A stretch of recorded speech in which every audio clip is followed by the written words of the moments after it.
We have something very special here in Northeast Wisconsin, something incredibly special that we have to protect. Along the shores of Lake Winnebago, this is about tradition. For about 35 years, I've been spearing. My wife's side of the family has been doing it as long as I can remember. Sturgeon fishing, again, is a thing passed down from family to family, and we all enjoy it. All my kids spear.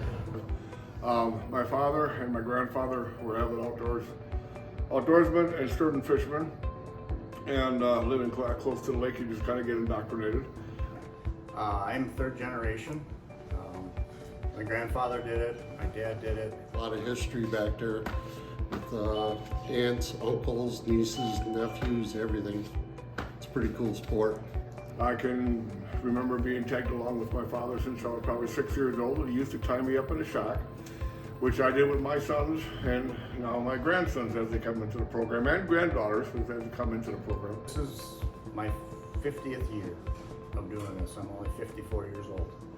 And my dad started bringing me out when I was 4 years old, and I haven't missed a year. I did the same thing with my daughter. I brought her out when she was 4 years old.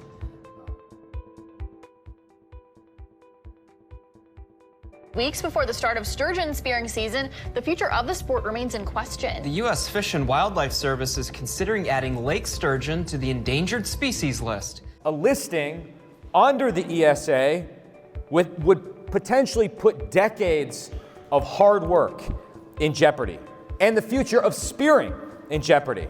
That's what we're trying to prevent tonight. That is why I started with a bipartisan and bicameral letter to the director of the Fish and Wildlife Service last month to ask that Wisconsin be exempt from any lake sturgeon listing. And today I'm proud to announce legislation that Representative Grothman and I introduced last week to do exactly that. It's called the Sturgeon Protected Exempt from Absurd Regulations Act, or SPEAR, if you can put that together. But the SPEAR Act would prohibit the lake sturgeon from being listed under the ESA in Wisconsin, thereby ensuring that the management of our system remains where it belongs, and that's in the hands of Wisconsinites. Because, as I'm sure everybody here knows, if it's not broke, you don't fix it.